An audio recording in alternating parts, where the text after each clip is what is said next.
El libro de Esther, capítulo 1. Estos hechos sucedieron en los días del rey Jerjes, quien reinó sobre 127 provincias, desde la India hasta Etiopía. En esa época, Jerjes gobernaba su imperio desde el trono real, ubicado en la fortaleza de Susa. En el tercer año de su reinado, hizo un banquete para todos sus nobles y funcionarios. Invitó a todos los oficiales del ejército de Persia y Media, y también a los príncipes y nobles de las provincias. La celebración duró 180 días, y fue una gran exhibición de la opulenta riqueza de su imperio y de la pompa y el esplendor de su majestad. Cuando todo terminó, el rey ofreció un banquete para todo el pueblo, que se encontraba en la fortaleza de Susa, desde el más importante hasta el más insignificante. El banquete duró 7 días y se realizó en el patio del jardín del palacio. El patio estaba elegantemente decorado con cortinas de algodón blanco y colgantes azules, sostenidos con cuerdas de lino y cintas de color púrpura que pasaban por anillos de plata incrustados en columnas de mármol. Había divanes de oro y de plata sobre un piso de mosaicos de cuarzo, mármol, nácar y otras piedras costosas. Las bebidas se servían en copas de oro de distintos diseños, y había vino real en abundancia, lo cual reflejaba la generosidad del rey. Por decreto del rey, no había límite de consumo, porque el rey había dado instrucciones a todos los empleados del palacio de que sirvieran a cada hombre cuanto quisieran. Al mismo tiempo, la reina Vasti hizo un banquete para las mujeres en el palacio real del rey Jerjes. Al 7º día de la fiesta, cuando el rey Jerjes estaba muy alegre a causa del vino, les ordenó a los 7 eunucos que lo servían, Meumán, Vista, Carbona, Victa, Abacta, Setar y Carcas, que le trajeran a la reina Vasti con la corona real en la cabeza. Quería que los nobles y los demás hombres contemplaran su belleza, porque era una mujer sumamente hermosa. Pero cuando le comunicaron la orden del rey a la reina Vasti, ella se negó a ir. Esa respuesta enfureció al rey y lo hizo arder de enojo.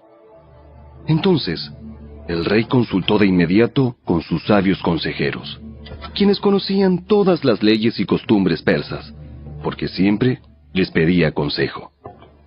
Sus nombres eran Carcena, Setar, Admata, Tarsis, Meres, Marcena y Memucán, 7 nobles de Persia y Media. Esos hombres se reunían frecuentemente con el rey y ocupaban los cargos más altos del imperio. ¿Qué debe hacerse con la reina Vasti? ¿Qué sanción impone la ley para una reina que se niega a obedecer las órdenes que el rey le envía debidamente por medio de sus eunucos? Memucán contestó al rey y a los nobles: La reina Vasti ofendió no solo al rey, sino también a cada noble y ciudadano del imperio. Ahora, en todas partes, las mujeres comenzarán a despreciar a sus maridos cuando se enteren de que la reina Vasti se negó a presentarse ante el rey. Antes de que termine este día, las esposas de todos los nobles del rey en toda Persia y Media oirán lo que hizo la reina y empezarán a tratar a sus maridos de la misma manera. Nada pondrá fin a su desprecio y enojo. Así que, si al rey le agrada, sugerimos que emita un decreto por escrito, una ley de los persas y los medos que no pueda ser revocada. Debería ordenar que la reina Vasti sea excluida para siempre de la presencia del rey Jerjes y que el rey elija otra reina más digna que ella. Cuando se publique este decreto en todo el vasto imperio del rey, los maridos de todas partes, sea cual fuere su rango, recibirán el respeto que merecen de parte de sus esposas. El rey y sus nobles Consideraron que esa propuesta tenía sentido, así que el rey siguió el consejo de Memucán. Envió cartas por todo el imperio, a cada provincia en su propio sistema de escritura y en su propio idioma, proclamando que todo hombre debía ser jefe en su propia casa y decir lo que le viniera en gana.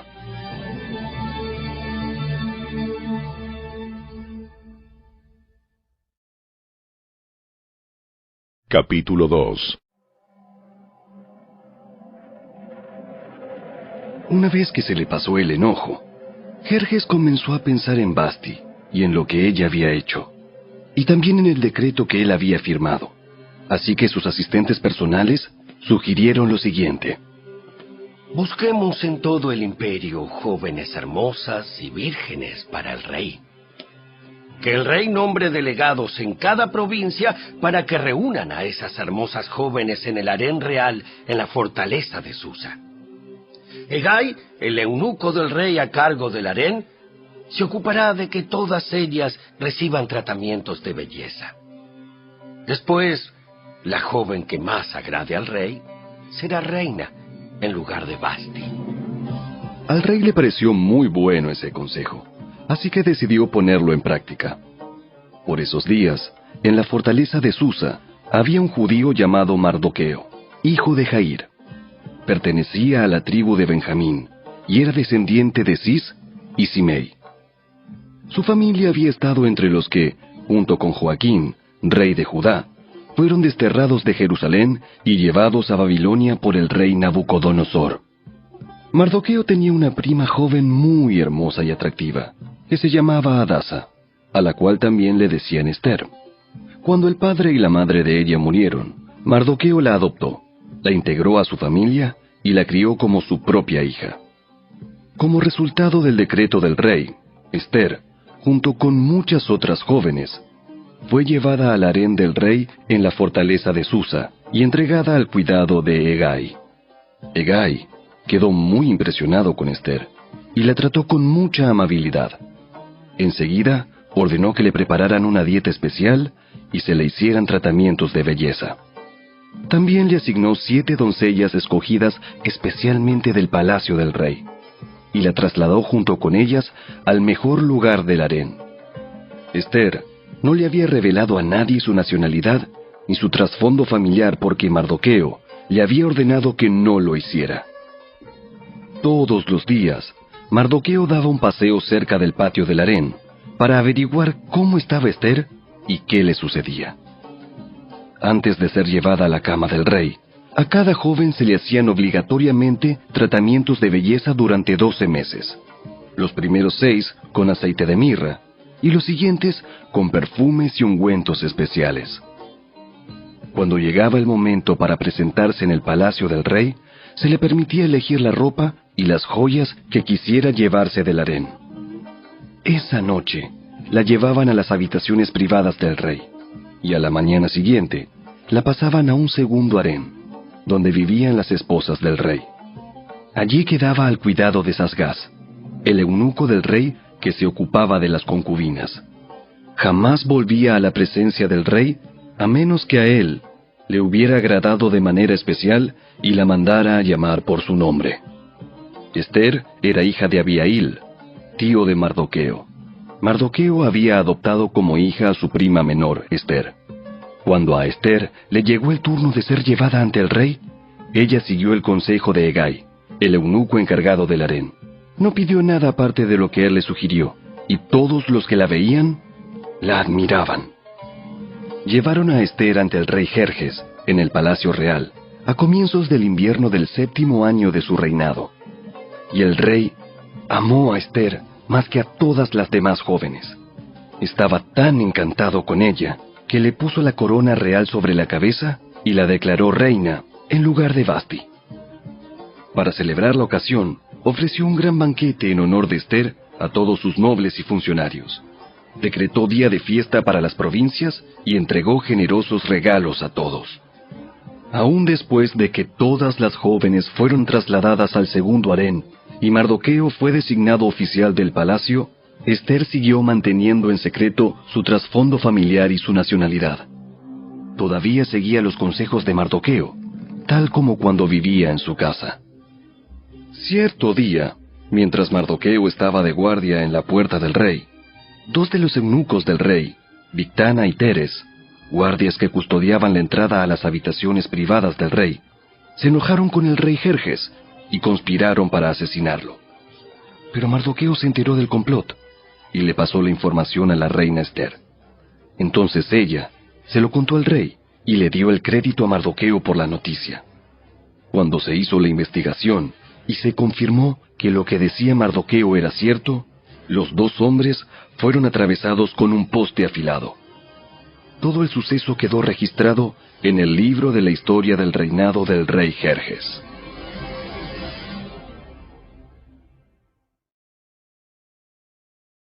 Capítulo 3. Tiempo después, el rey Jerjes ascendió a Amán, hijo de Amedata el agageo. Lo puso por encima de todos los demás nobles y lo convirtió en el funcionario más poderoso del imperio. Todos los funcionarios del rey se inclinaban ante Amán en señal de respeto cada vez que él pasaba porque el rey lo había ordenado. Pero Mardoqueo se negó a inclinarse ante él o a rendirle homenaje. Entonces, los funcionarios del palacio, que estaban a la puerta del rey, le preguntaron a Mardoqueo: ¿Por qué desobedeces la orden del rey? Todos los días le hablaban de lo mismo, pero aún así, él se negaba a cumplir la orden. Entonces le informaron a Amán para saber si él toleraría la conducta de Mardoqueo, ya que Mardoqueo les había dicho que era judío. Cuando Amán vio que Mardoqueo no se inclinaba ante él, ni le rendía homenaje, se llenó de furia. Como se había enterado de la nacionalidad de Mardoqueo, decidió que no bastaba con matar solamente a él. Entonces, buscó la forma de destruir a todos los judíos a lo largo y ancho del imperio de Jerjes. Así que, en el mes de abril, durante el año 12 del reinado de Jerjes, echaron el plan a suertes en presencia de Amán. Las suertes se llamaban Purim, a fin de determinar cuál era el mejor día y mes para llevar a cabo el plan. Se escogió el día 7 de marzo, casi un año después. Luego, Amán se acercó al rey Jerjes y le dijo: Hay cierta raza dispersada por todas las provincias del imperio que se mantiene aislada de todas las demás. Tienen leyes diferentes de los demás pueblos y se niegan a obedecer las leyes del rey. Por lo tanto, no conviene a los intereses del rey que ese pueblo siga con vida. Si al rey le agrada, emita un decreto para destruirlos, y yo donaré 10,000 bolsas grandes de plata a los administradores del imperio para que los depositen en la tesorería del reino. El rey estuvo de acuerdo, y para confirmar su decisión, se quitó del dedo el anillo con su sello oficial y se lo entregó a Amán, hijo de Amedata el agageo, el enemigo de los judíos. El rey dijo: Tanto el dinero como el pueblo son tuyos, para que hagas con ellos lo que mejor te parezca. Así que, el 17 de abril, citaron a los secretarios del rey y se escribió un decreto tal como lo dictó Amán.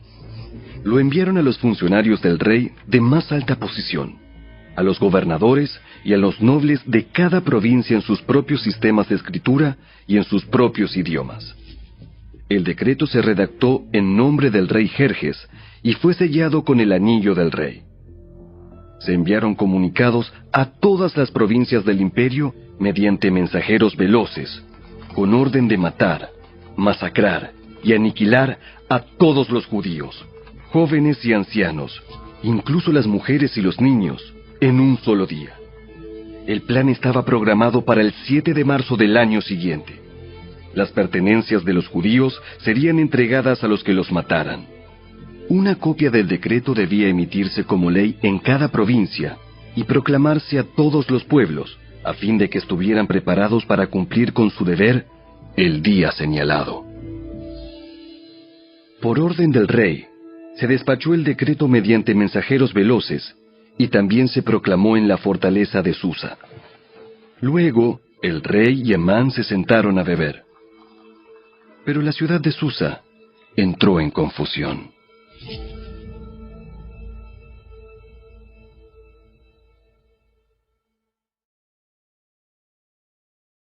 Capítulo 4. Cuando Mardoqueo se enteró de todo lo que había ocurrido, se rasgó su ropa, se vistió de tela áspera, se arrojó ceniza y salió por la ciudad llorando a gritos con un amargo lamento. Llegó hasta la puerta del palacio, porque no se permitía que nadie entrara por la puerta del palacio vestido de luto. A medida que la noticia del decreto real llegaba a todas las provincias, había más duelo entre los judíos. Ayunaban, lloraban y se lamentaban, y muchos se vestían con tela áspera y se acostaban sobre ceniza. Cuando las doncellas y los eunucos de la reina Ester se le acercaron y le contaron lo de Mardoqueo, ella se angustió profundamente. Le envió ropa para reemplazar la tela áspera, pero él la rechazó. Luego, Ester llamó a Atac, uno de los eunucos del rey que había sido designado como su asistente. Le ordenó que fuera a ver a Mardoqueo y averiguara qué era lo que le preocupaba y por qué estaba de luto.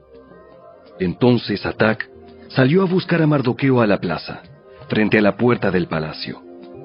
Mardoqueo lo puso al tanto de todo lo que había pasado. Hasta le dijo el monto exacto de dinero que Amán había prometido depositar en la tesorería del reino para la destrucción de los judíos. Mardoqueo le entregó a Atac una copia del decreto emitido en Susa, que ordenaba la muerte de todos los judíos. Le pidió a Atac que se lo mostrara a Ester y le explicara la situación. También le pidió a Atac que la exhortara a presentarse ante el rey para suplicarle compasión e interceder a favor de su pueblo. Así que Atac volvió a Ester con el mensaje de Mardoqueo. Entonces Ester le ordenó a Atac que volviera a ver a Mardoqueo y le diera el siguiente mensaje. Todos los funcionarios del rey e incluso la gente de las provincias saben que cualquiera que se presenta ante el rey en el patio interior sin haber sido invitado está condenado a morir, a menos que el rey le extienda su cetro de oro, y el rey no me ha llamado a su presencia en los últimos 30 días. Así que Atac le dio el mensaje de Ester a Mardoqueo. Mardoqueo le envió la siguiente respuesta a Ester. No te creas que por estar en el palacio escaparás cuando todos los demás judíos sean asesinados. Si te quedas callada en un momento como este, el alivio y la liberación para los judíos surgirán de algún otro lado, pero tú y tus parientes morirán. ¿Quién sabe si no llegaste a ser reina precisamente para un momento como este? Entonces, Ester envió la siguiente respuesta a Mardoqueo. Ve y reúne a todos los judíos que están en Susa y hagan ayuno por mí. No coman ni beban durante 3 días, ni de noche ni de día. Mis doncellas y yo haremos lo mismo. Entonces, aunque es contra la ley, entraré a ver al rey. Si tengo que morir, moriré. Así que Mardoqueo se puso en marcha e hizo todo tal como Ester le había ordenado.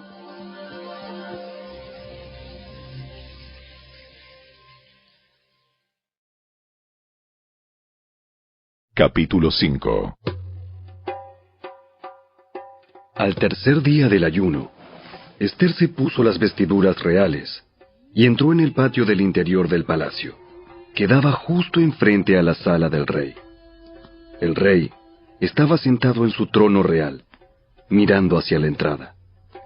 Cuando vio a la reina Ester de pie en el patio interior, ella logró el favor del rey y él le extendió el cetro de oro. Entonces Ester se acercó y tocó la punta del cetro. Entonces el rey le preguntó: ¿Qué deseas, reina Ester? ¿Cuál es tu petición? Te la daré aun si fuera la mitad del reino. Y Ester contestó: Si al rey le agrada, venga el rey con Amán hoy al banquete que preparé para el rey. El rey se dirigió a sus asistentes y dijo: Díganle a Amán que venga deprisa a un banquete, como lo ha solicitado Esther. Así que el rey y Amán fueron al banquete preparado por Esther. Mientras bebían vino, el rey le dijo a Esther: Ahora dime lo que realmente quieres. ¿Cuál es tu petición? Te la daré aun si fuera la mitad del reino. Esther contestó: Mi petición y mi más profundo deseo es que, si he logrado el favor del rey, y si al rey le agrada conceder mi petición y hacer lo que le pido, le ruego que venga mañana con Amán al banquete que prepararé para ustedes. Entonces explicaré de qué se trata todo este asunto. Amán salió muy contento del banquete. Sin embargo, cuando vio a Mardoqueo sentado a la puerta del palacio, y que no se puso de pie ni tembló de miedo ante su presencia, se enfureció mucho. No obstante, se contuvo y se fue a su casa. Luego, Amán reunió a sus amigos y a Zeres, su esposa, y se jactó ante ellos de su gran riqueza y de sus muchos hijos. Hizo alarde de los honores que el rey le había dado, y de la forma en que lo había ascendido por encima de todos los otros nobles y funcionarios. Amán también añadió: Y eso no es todo.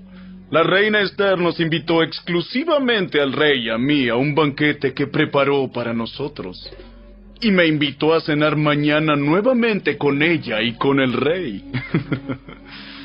Sin embargo, todo eso no vale nada mientras vea al judío Mardoqueo sentado allí, a la puerta del palacio. Entonces Zeres, la esposa de Amán, y todos sus amigos sugirieron: Levanta un poste afilado. Levanta un poste afilado que mida 23 metros de altura. Y mañana por la mañana, pídele al rey que atraviese a Mardoqueo en el poste. Después de eso podrás seguir alegremente tu camino al banquete con el rey. A Amán le gustó la idea y ordenó que colocaran el poste.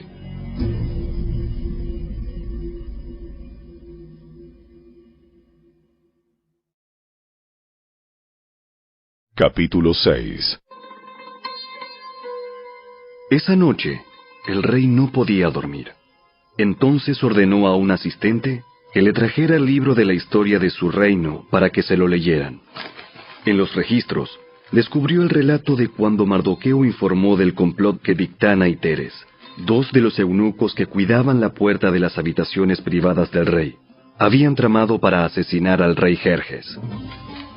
¿Qué recompensa o reconocimiento le dimos a Mardoqueo por este acto? Sus asistentes contestaron: Nunca se ha hecho nada. ¿Quién está en el patio exterior? Resulta que Amán acababa de llegar al patio exterior del palacio para pedirle al rey que atravesara a Mardoqueo en el poste que había preparado. Entonces, los asistentes contestaron al rey: Es Amán el que está en el patio. ¡Háganlo pasar! Entonces, Amán entró, y el rey dijo: ¿Qué debo hacer para honrar a un hombre que verdaderamente me agrada? Amán pensó para sí: ¿A quién querría honrar el rey más que a mí?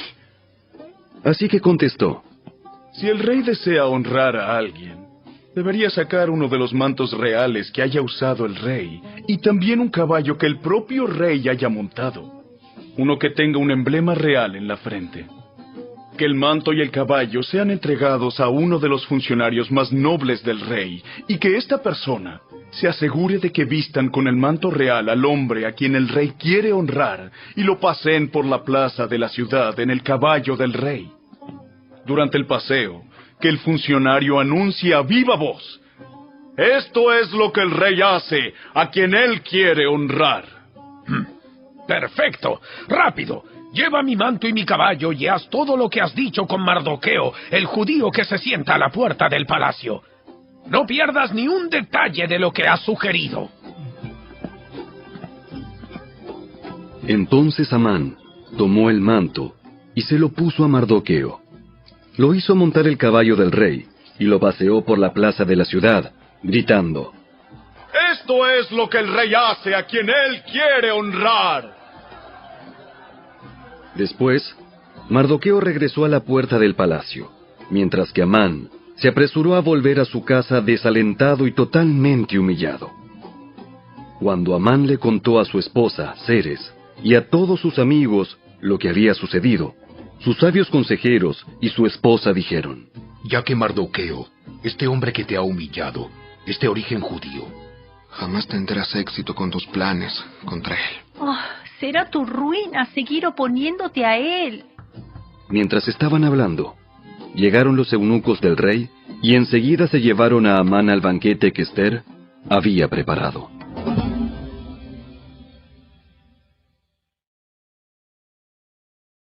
Capítulo 7. Entonces el rey y Amán fueron al banquete de la reina Ester. En esta segunda ocasión, mientras bebían vino, el rey volvió a decir a Ester: Dime lo que desees, reina Ester. ¿Cuál es tu petición? Yo te la daré, aun si fuera la mitad del reino. La reina Ester contestó: Si he logrado el favor del rey, y si al rey le agrada conceder mi petición, pido que mi vida y la vida de mi pueblo sean libradas de la muerte. Pues mi pueblo y yo hemos sido vendidos para ser muertos, masacrados y aniquilados. Si solo nos hubieran vendido como esclavos, yo me quedaría callada, porque sería un asunto por el cual no merecería molestar al rey. ¿Quién sería capaz de hacer semejante cosa? ¿Quién podría ser tan descarado para tocarte a ti? Ester contestó: Este malvado Amán es nuestro adversario y nuestro enemigo. Amán se puso pálido de miedo delante del rey y de la reina. Entonces el rey, enfurecido, se levantó de un salto y salió al jardín del palacio. Amán, en cambio, se quedó con la reina Ester para implorar por su vida, porque sabía que el rey pensaba matarlo. En su desesperación, se dejó caer sobre el diván donde estaba reclinada la reina Ester, justo cuando el rey volvía del jardín del palacio. El rey exclamó: ¡Hasta se atreve a atacar a la reina aquí mismo, en el palacio, ante mis propios ojos! Entonces, en cuanto el rey habló, sus asistentes le cubrieron la cara a Amán en señal de condena. Luego, Arbona, uno de los eunucos del rey, dijo: Amán ha levantado un poste afilado de 23 metros de altura en el patio de su casa. Tenía pensado utilizarlo para atravesar a Mardoqueo, el hombre que salvó al rey de ser asesinado. ¡Que atraviesen a Amán en ese poste! Entonces, atravesaron a Amán con el poste que había levantado para Mardoqueo, y la furia del rey se calmó.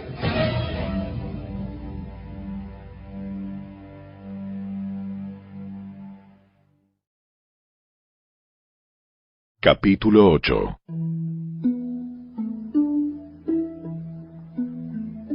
Ese mismo día, el rey Jerjes entregó a la reina Ester las propiedades de Amán, el enemigo de los judíos.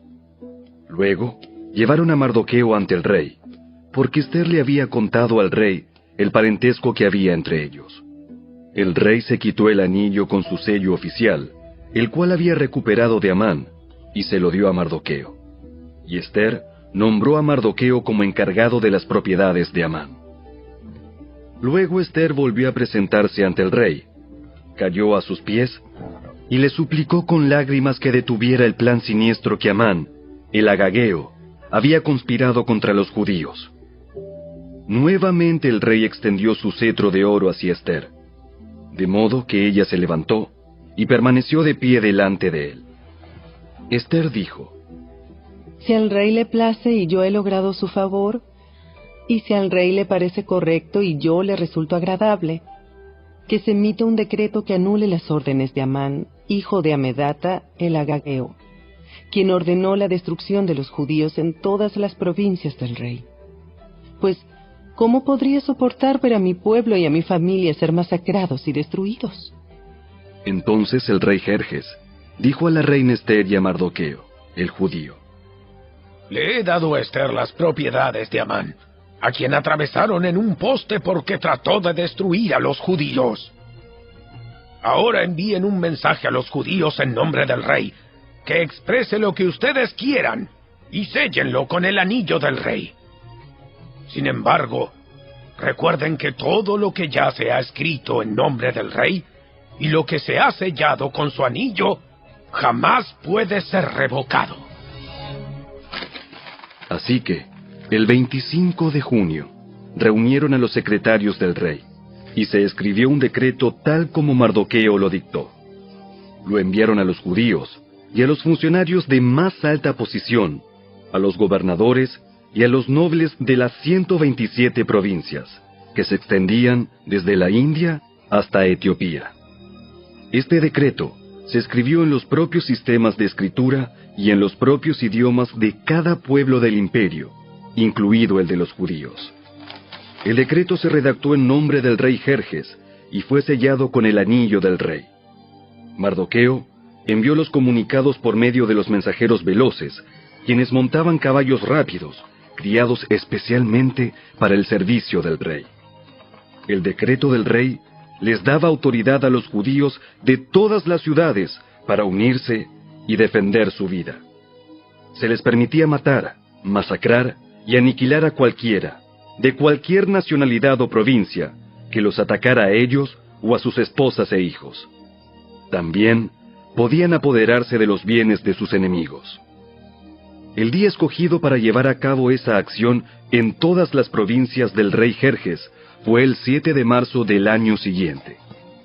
En cada provincia debía emitirse una copia de ese decreto como ley y proclamarse a todos los pueblos, para que los judíos estuvieran preparados para vengarse de sus enemigos el día señalado.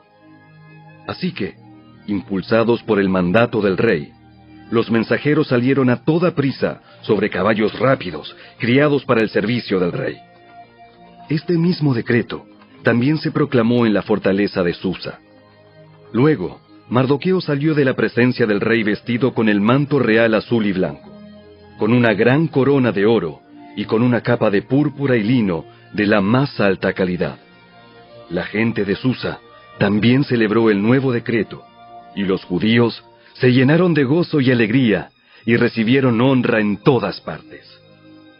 En cada provincia y ciudad, en cada lugar donde llegaba el decreto del rey, los judíos se alegraban mucho, festejaban a lo grande y declararon el día feriado y de celebración. También, muchas personas del territorio se hicieron judíos por temor a lo que pudieran hacerles los judíos.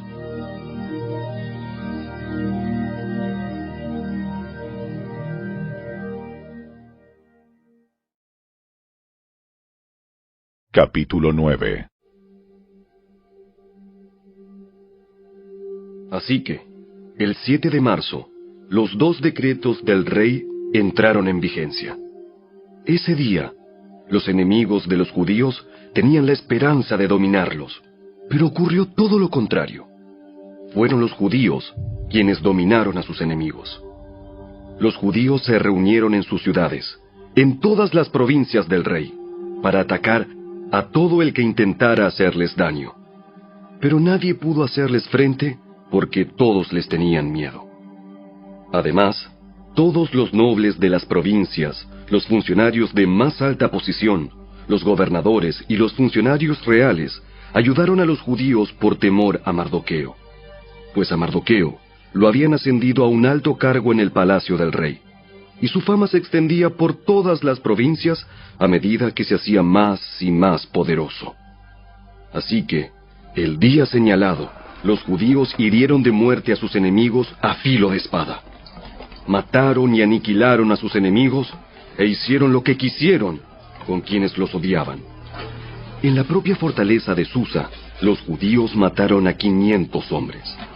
También mataron a Parsandata, a Dalfón, a Aspata, a Porata, a Adalía, a Aridata, a Parmasta, a Arisai, a Aridai y a Baisata, los 10 hijos de Amán, hijo de Amedata, el enemigo de los judíos, pero no se quedaron con ninguna de sus pertenencias.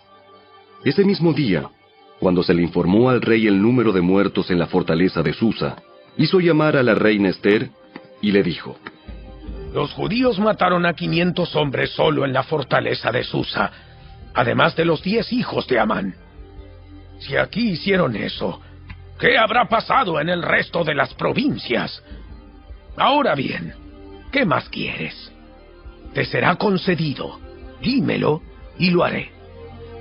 Ester contestó: Si al rey le agrada que a los judíos de Susa se les dé permiso para hacer mañana lo que hicieron hoy, y que los cuerpos de los 10 hijos de Amán sean atravesados en un poste.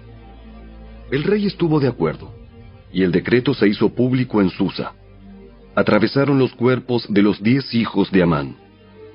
Luego, el 8 de marzo, los judíos de Susa se reunieron y mataron a 300 hombres más, y otra vez tampoco se quedaron con ninguna de sus pertenencias. Mientras tanto, los demás judíos en todas las provincias del rey se reunieron para defender su vida. Quedaron aliviados de todos sus enemigos, al matar a 75,000 de los que los odiaban, pero no se quedaron con ninguna de sus pertenencias. Eso ocurrió en todas las provincias el 7 de marzo, y el día 8 descansaron para celebrar su victoria con un día de fiesta y alegría. Los judíos de Susa mataron a sus enemigos el día 7 de marzo, continuaron el 8, y luego el día 9 descansaron, y lo designaron su día de fiesta y alegría. De manera que, hasta el día de hoy, los judíos del campo que viven en aldeas remotas celebran un día feriado anualmente en el día señalado a fines del invierno, en el cual se alegran y se mandan regalos de comida unos a otros. Mardoqueo registró esos acontecimientos y envió cartas a los judíos que vivían cerca y lejos, en todas las provincias del rey Jerjes, para motivarlos a celebrar cada año un festival durante esos 2 días. Les dijo que debían celebrar esos días con alegría y festejos, obsequiándose porciones de comida unos a otros y haciendo regalos a los pobres. Ese festival conmemoraría el tiempo en que los judíos quedaron aliviados de sus enemigos, cuando su dolor se convirtió en alegría y su duelo en gozo. Así que los judíos aceptaron la propuesta de Mardoqueo y adoptaron esa costumbre anual. Amán, hijo de Amedata el Agageo, el enemigo de los judíos, había conspirado para aplastarlos y destruirlos en la fecha escogida al echar suertes. A las suertes se las llama Purim. Pero cuando Ester se presentó ante el rey, él emitió un decreto que causó que el plan siniestro de Amán se volviera en su contra, y tanto Amán como sus hijos fueron atravesados en un poste afilado. Por eso la celebración se llama Purim, porque es la palabra que se empleaba antiguamente para la frase echar suertes.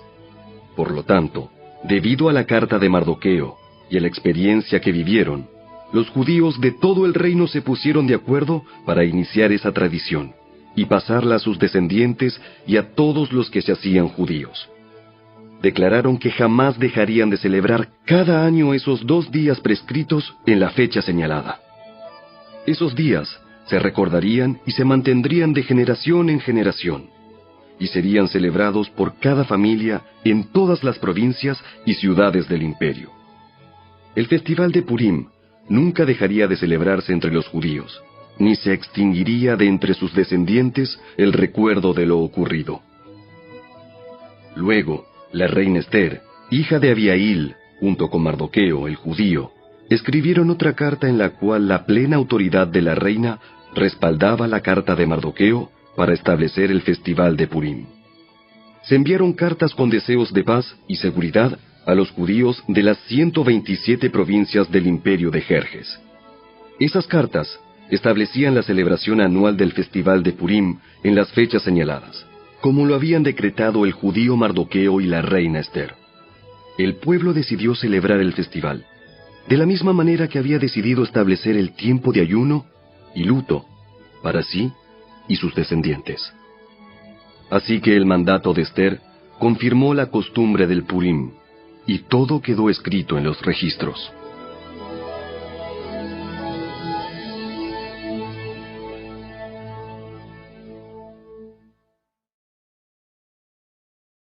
Capítulo 10. El rey Jerjes impuso un tributo en todo su imperio, incluso hasta las costas lejanas. Sus grandes logros y el relato completo de la grandeza de Mardoqueo, a quien el rey había ascendido, están registrados en el libro de la historia de los reyes de Media y Persia. Mardoqueo, el judío, llegó a ser primer ministro, segundo en mando después del propio rey Jerjes. Fue un hombre muy importante entre los judíos, de gran estima ante ellos, porque siguió actuando a favor de su pueblo y defendiendo el bienestar de todos sus descendientes.